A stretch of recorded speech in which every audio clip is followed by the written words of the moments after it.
Well, good morning, Bobby. It must be Thursday today. It is. How you doing, Ed? I'm doing great. It's been a great week. I guess every day that I wake up is a great day and week Yeah. these days. All right, so a couple of things I want to talk about, and we'll get into what you want to talk about. But I'm running into a lot of clients who are listening to me about where the market is and how to get into homes, and that's good, right? I mean, when you listen to professionals, it's really good. Sometimes people are still trying to do it their own way, which I get it, because everybody thinks their way might be better. But sometimes it's best to listen to people who are in the industry and live it day in and day out. But a lot of people will listen to like their family members or somebody who's not in it, and everybody. How do I put this? A lot of times people are jealous of people buying homes because they can't do it. And so they'll say negative stuff. So just be careful. Gotcha. Keep it to yourself if you need to buy your own home. And then afterwards you can tell everybody what you did. Yeah. I've known some people like that anyway, just that way if for some reason things don't work out, people aren't like, oh man, I'm so disappointed in you. You were able to buy a house. Yeah. But people don't realize, people are, if they're not in the same place as you, 9 times out of 10, they don't want you to succeed. Right. Yeah. I mean, that's the same all over the place. And you don't need those people in your life. Move on. Yeah. I guess we're having a counseling session today. Hopefully I'm not getting charged. No, it's just important to, I want to get back. Listen to us. We know what we're talking about, or, we think we do at least. I can relate to what you're saying, because when I was in my early 20s, right, and I had poor credit and I was making no money, I was mad. I was like, what do I need credit for? It's all rigged system. And, so I get it. But as we get older and we figure these things out, hopefully parents, I'm trying my best to teach my kids finances before they ever even get their first job. Well, there you go. Rich Dad, Poor Dad. Oh, is that what's the book? Read the book. It's with it. Read a lot of stuff is what it's not just one thing. It's for kids to understand going forward. It's important to buy a home. That's how you build personal wealth. It's the easiest and best way. And the second is from 21 to 31, put as much in your retirement account as you can. And then I don't care what you do after that, because it doesn't matter anymore, because you'll have more money than somebody starting at 31 and putting more amount in. So listen to professionals. They know what we're talking about. Well, see, I should have listened there, man, because nobody does. I'm almost 41. I haven't put anything. Well, no, the problem is most people don't, because they've never been talked to about it. Mm-hmm. I didn't have the parents to tell me, but I'm telling my kids, and some of them listen, some don't. That's just how life is. When you're in your 20s, you don't always listen to everybody because you think you know best, right? Because you're so young and you're tired of being told what to do. And that's why and I don't want to get political, but the people between 21 to 26, when they get out and vote, it doesn't matter what the rest of the people want. There's just so many of them that they can control the elections, as we just seen, and I get it. You've been at home doing nothing, and now someone's going to pay off your student loans. You're going to vote a certain way. We all did it. We were not this. We haven't had enough pain. I don't want to get too much in political, but the inflation that's here, most people don't understand it because they've never been through it. It was 42 years ago. Most people 50, 51 are the ones that remember kind of it because their parents complained about it. What I'm getting at is nobody knows what we're going through right now, how bad it's going to get, unless you're in your 60s and 70s. And most of those, there's not a ton of those people left. There are, but you know what I mean? They're just, nobody talks to them. I don't think Grandpa didn't know what he talked about. Yeah. When we listen to our grandparents about the Great Depression and stuff like that, some of us was like, that was so long ago. Well, some of us was like, oh my goodness, that's what happened in 2008 almost. Well, I was going to say, my great grandma used to tell me about the different things they went through during the Depression, and my wife's grandma, who was 88, she's a Depression baby, and so there's certain things that she still does. Just from like saving like the butter, container is Tupperware, right. Using shoestrings for anything, Right. That's so funny. Yeah. Then the lard, they keep, what do you mean oil? We don't need oil. It's right here. Yeah. Get off the bacon. That's right. Yeah. No, but because I remember when I was young, I was 12. My dad died of hairy cell leukemia, and we went from the good side of town to the, dirt. The only way to put it is dirt road poor. Yeah. And my mom forever, through the rest of her life, that's how she spent her money, even when she had money. Yeah. She always was poor. Is that what she looked at? She told herself. Gotcha. Yeah. And, I didn't get any of that money, but still. But anyway, move on. I forget what the show was about. Show's about listening to professionals. Yes, and yes. So what I'm saying is listen to people who've been through it, who know it. If you got grandparents, talk to them about what they went through, what they understand.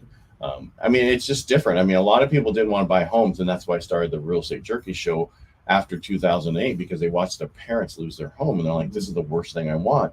And now those people are coming of age to buy, and they've been in the market, and some of them are like, hey, this is great, I'm going to do it. Some of them are like, I'm scared of it. And that's why, and that's all we're talking about is listen to professionals. And especially if you're listing a house right now, or, in the last 6 months, you really need to listen to your real estate agent, because a lot of people, I think you said this a while back, that sellers are thinking it's the market a year from now, or buyers thinking, I forget what you said a week ago. Yeah, sellers think it's the market from a year ago, Right. and buyers think it's the market from a year from now. Right. And so and a lot of people don't, and that's what I'm getting. If you're a seller, don't push the price on your house. Market to where the market is, and let other people bid it up. And that if it's a good house in a good location, it's going to go. Period. If you overprice it, it's going to sit, and then it's going to be on the market for a month or more, and people are going to say, "What's wrong with it?" Yeah. Well, then you're really going to get beat up on the price, right? So when I'm pulling comps, in a normal market, you can go back 6 months and look at comps, right? Now I'm going 30 days, and anything that's pending, I'm calling the agent and seeing if they can tell me what they went pending at. Right. Because we don't know until it closes, right? And a lot of agents won't tell you that. So. Yeah, I know. I'm just saying that. So if they do, great. It's 50-50. Yeah, sometimes. Yeah. I don't want to tell you. Yeah, you wait till it closes. I don't want to tell you that it's 30 grand lower than what they wanted to list at, right? Right. Exactly. So, yeah, that's the whole thing. So if we're on the listing side, our goal is to get this house listed and get it sold ASAP. Like I really want to get in the contract in this market within 2 weeks. That's still attainable, right? Right. One thing I want to put on this is a lot of sellers don't understand that their appraisers are marking we're in a declining market. I don't know if you know that. They're checking that box now on that appraisal. What that means is they think the market's going to go down. Whether or not it is, they're protecting themselves.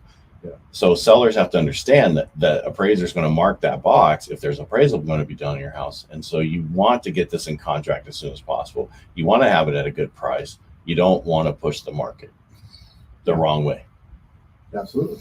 Otherwise, it's going to sit, and then that's not good for anybody. Well, and so And don't be wrong, you could do all the right things, and it could still sit. But so one of the thorns in our side in the real estate industry is Zillow, right? who? Zillow. I'm just kidding. You weren't supposed to say it again. Oh, hey, let's address the elephant in the room, right? You mean about pricing? Why? Yeah, as far as like this estimate, right? That's wrong. It's never been right, and they know it. They don't care. But what we're up against, what sellers need to understand is when a buyer who is, we'll say a low information buyer, right? Like someone who hasn't worked with the agent for a while, or maybe has an agent that's new, and they're trusting that Zestimate. When you price your house 30 grand higher than what the Zestimate is, buyers are going to see that and they're going to say, oh, I don't think I want to look at that house. So unless they come from a point of being educated, knowing that the Zestimate is way off, and even the CEO's estimate was off on his house.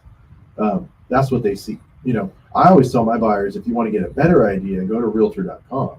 If you're trying to look at what a home's value should be. Right.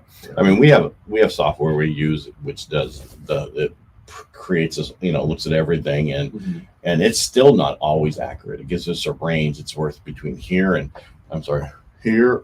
Yeah. Where's my camera? Here and here, right? And this is what it could be right here in the middle. But we don't know, because unless it's a tract home and a tract place, you don't know. If it's in the college area, there's just no way to get it right on those. Because I remember when I did mine for my house, I did an appraisal, and I was off on the numbers. I thought it was worth, 1, and it came in higher. Yeah. Well, that's because of the neighborhood I'm in, right? It depends on the time of the year, what homes are just sold that could give me the price that I wanted. Yeah. Right. You understand? Mm-hmm. Yeah. This show's about listening to professionals, because the big thing they talk about when you're doing stock market is don't fight the trend. The trend is your friend. Well, the trend right now is to price it right and to get it sold. if you're gonna, and don't overprice it, because this is not the market of a year ago. This is the market of today. Well, what's going to happen is we're going to end up, getting down to the price where we should have listed at the beginning of, right? If somebody even writes an offer, Yeah. if somebody even looks at it, because in this market, most people don't want to write an offer that's going to insult you. Yeah, understood. Well, they will after it's been on the market for 30 to 45 days, right? Right. They're going to call it, the buyer's agent's going to call you and say, hey, so we're coming a little low. And I'll say, what's it going to take to get us into contract? I say, well, send me over something. Let's go from there. Right. But that's even if you get, sometimes people don't even want to, because it's like, this place is overpriced. We all know it, but the seller does, the seller wants to get this. Mm-hmm. I mean, everybody wants this for their house. Nobody's baby is ugly to them. Yeah. And your house is the most important thing to you. It's your home right now, but you're leaving it. So it's a house. Price it accordingly so you can get to where you want to go, your next home. Because you're going to run into this when you go to write your offer on the next house. You're going to want to take advantage of them, right? You're going to, I'm not going to give them what they want. I want to give them under. What's the difference? Yeah. Treat everybody the same. It's really hard, and I know obviously being in the industry, we see things as assets, right? But buyers and sellers, when you guys see something, you have to see it as an asset. If you include emotion in there, it's never going to work out, because you're going to get offended. I've seen it. I've seen situations where we're in, Yeah, but people buy with emotion and then justify it logically. That's how people are. I'm sorry, they just do it that way. What I was going to say is, I know. No. I've had transactions where people want to nitpick the details, and we multiple counter offer back and forth. And then before we ever even get an accepted contract, both parties already don't like each other. Right. So that kind of goes back into trust in the professionals. Right. Rather than worrying about a few $1,000s here and there, or giving a firm possession date or things like that, just let us recommend. A lot of times us agents will talk to each other and be like, hey, would your seller accept this? Seller says yes. Hey, my buyers would like this. Okay, let's put it in the contract and accept. Right. Original contract, one contract, get it done. Because what people don't realize is when you go back and forth, another offer could come in and they accept that offer. Yeah. If you counter offer something and another offer comes in, and they can accept it. Well, and you're adding 3 days, unless you put a shorter time frame in between. It doesn't even matter. If you counter, they can say no. Yeah. But what I'm saying is, like, say you're trying to negotiate this, you're adding extra time, right? You could be sitting there bickering about small details, and a week goes by and you're still not in contract. Right. You could have been 7 days into escrow. Well, not only that, what I'm getting at is somebody else can come in and go, oh, yeah, I'll give you this. And it'd probably be a better offer. Right. Or who knows? They just, you guys are nitpicking, and this one comes in, how about this and this, and we're done. Yeah. I think a lot of buyers don't understand that when you counter, if you send in an offer and they accept it, you're in contract. If they counter you, you then have to either accept their counter and you're in contract, or you counter back and then you still aren't in contract until they accept it. Yeah. And that's what I think buyers don't understand that. And do you really want to do this, or do you want to get into contract and we can worry about inspections and other reason later, right? Yeah. Yeah. Right. Get in the ring first. Yeah. Get in there. Ding, ding, ding, ding. Yeah. All right. Anything else you want to add today? We kind of went all over, but really it was about listening to the professionals, listening to people who do this day in and day out. Yeah. They have access to people. They have access to attorneys. They have access to CAR. They have access to, NAR that can help them. On our side, we have access to a lot of reports that can tell you what values are and other stuff. But again, until the appraiser goes out there, nobody really knows. But in this market, if they're checking the box declining, then it's going to become a problem down the road. Well, and like I was saying earlier about, as far as like listings, we want to get it sold as soon as possible. Same with buyers, right? Like there's nothing worse than writing multiple offers, and getting them rejected, right? And for the last 2 years, that was just expected. I braced everyone for it. I said, in this crazy market where everyone is able to buy a house, we're going to write on average probably 7 offers. Right. Well, now it's not that way, but you still have to work with the seller, and the seller needs to work with you. And I'm just saying, just work with them. Yeah. And I'm sorry if I cut you off earlier. I wasn't trying to cut you off. Oh, no, you're fine. Yeah. Okay. No, I know we both have a lot to say. So. Well, it's just those things pop in your mind. You want, because I'm at the age that if I don't say it, I'll forget it. I'm creeping up. It doesn't matter, dude. This is how it is. We got so much going on that we have so many thoughts going at one time. We're talking on here, and it's just important. We want to get this information across to people so they understand, and because we want you to have a better time buying a house, so you want to do it again. We don't want it to be a bad situation that you hate. I picked up a couple I didn't contract because I didn't do contracts and loans from somebody who they did a refinance with somebody, and that refinance went nasty, and they were using that money to buy another house. Right. And that was just the person didn't communicate. They didn't get back to them on time. They told them the wrong stuff. They didn't tell them everything. And when I heard the story, I'm like, that just doesn't make any sense, because you know exactly everything up to that. You know what I mean? It was, again, deal with professionals only. Even if if you're an agent, don't try out a new person just because you want to try out a new person. That could be luckily they did it on themselves and not on a client first, because there's nothing worse than upsetting a client because they're going to tell 20 people about how bad it was versus telling 10 when it was amazing. And no reviews, by the way, if you could do that. All right, make it a great day. And again, listen to professionals. Bobby, thanks for being here. I really appreciate you coming in twice a week and doing these with me. I always enjoy it. All right, make it a great day. And if you need anything, reach out to us. I'm at Parcaut everywhere. And you have Bobby Atkins. His phone number is 209-550-1087.